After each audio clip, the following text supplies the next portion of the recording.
MP for Ningo Prampram Constituency, Honorable NARTEY GEORGE, expresses gratitude to God at the third Memoration of Ayawaso West Wuogon Constituency by election bloodshed and electoral brutality that occurred in the year I'm speaking here today is because of the violence that happened at Ayawaso West Wuogon 3 years ago. I'm grateful to God today that I'm alive to tell my side of the story. It could have been a different thing for myself and many of my comrades who were injured. It could have been a memorial service that the NDC will be holding for us. But thanks to Almighty God, we went, we saw it, we lived through it, and we will tell our story. It's not a dead matter. This matter is by no way over at all. I heard Ambassador Sampi Ali talk about forgiveness. It is human to err, it is divine to forgive. We believe that God will forgive the perpetrators. But thankfully, we are not God. We are human beings. Could forgive them if they seek for mercy and forgiveness from Him. But we will never forget. No matter how long it takes, we will seek justice. And let everyone who was part of Ayawaso West Wuogon know that the day of justice is coming.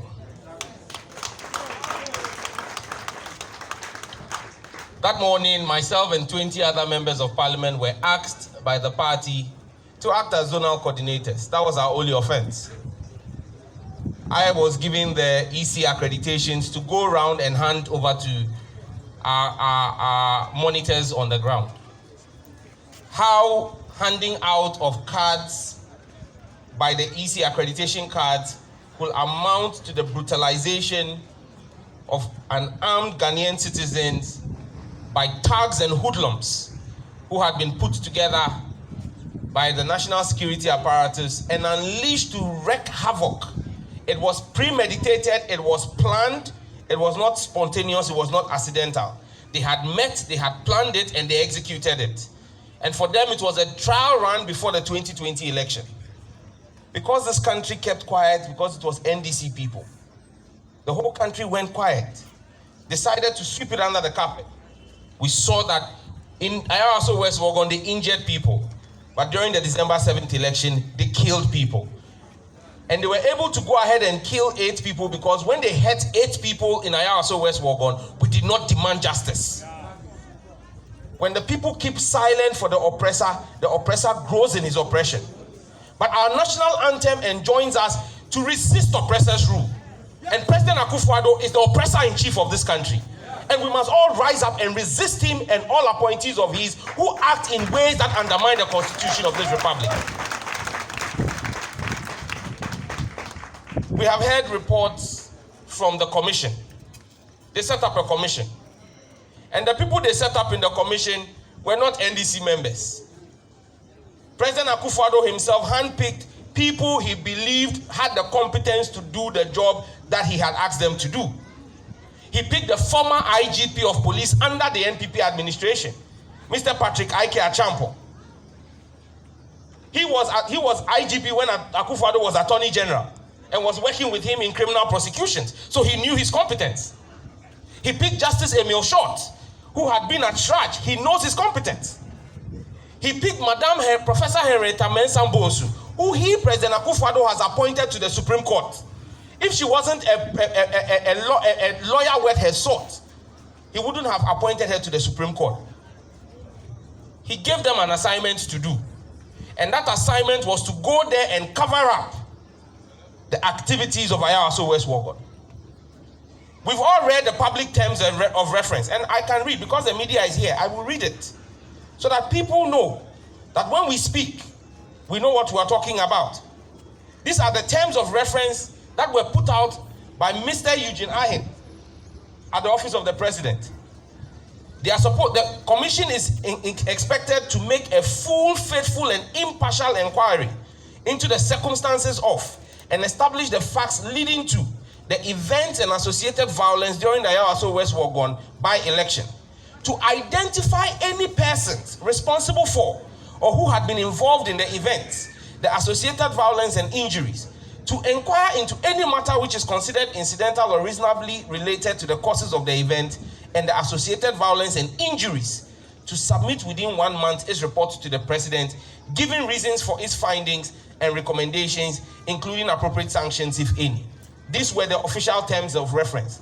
But I believe there were unofficial terms of reference to go and cover up the activities of the national security thugs and hoodlums. And that is what they started doing when we started watching the commission. When you saw the likes of Kenelo Poku come there and lie about the things that happened. When you saw the likes of Brande Champon come there and lie about the things that happened. You saw DSP Azugu come there and lie about the things which happened. Until the day that I appeared before that commission and went there with the pictures and footage from you, the media, and told the story as it happened.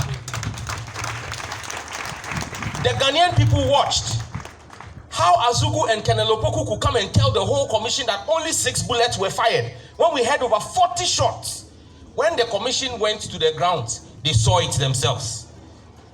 How unarmed Ghanaian citizens became punching bags. How so-called national security officers were using axes to beat unarmed Ghanaian citizens, shooting at them.